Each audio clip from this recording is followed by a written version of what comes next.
Hi friends, welcome to our channel. అందరూ బాగున్నారండి. ఇదిగోండి ఈ బ్లౌజ్ మీకు చూపిస్తున్నాను కదా, షేప్ బెల్ట్ని ఏ విధంగా స్టిచ్చింగ్ అనేది చేశాను. ఇదిగోండి ఇక్కడ మనకి ఇన్విజిబుల్ ఖర్చు కనపడకుండా చక్కగా చాలా నీట్గా పర్ఫెక్ట్గా ఇలాగా నీట్గా రావాలంటే ఈ కప్పుని ఏ విధంగా స్టిచ్చింగ్ చేయాలంటే, ఇది 3 లేయర్స్ ఉంటుందండి. ఇలా డబల్ లేయర్స్ ఉంటుంది. ఒక సింగిల్ లేయర్స్ని ఇలాగా సింగిల్గా తీసేసి మనం ఇలా వెనక్కి రివర్స్ చేసి ఈ మెయిన్ డాట్ని మన వైపుకి మడుచుకుని ఇలాగ ఈ విధంగా స్టిచ్చింగ్ అనేది చేయాలి.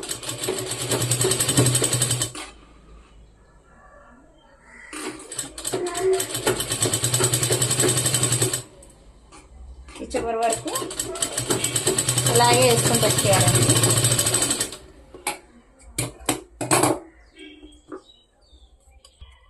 ఇదిగోండి ఇలా రివర్స్ వేసేసుకుని ఇలా గోరుతోటి ఇలా రఫ్ అనేది ఇచ్చేసి ఇలా రివర్స్ వేసుకుని ఈ లేయర్స్ని ఇలా వేసేసి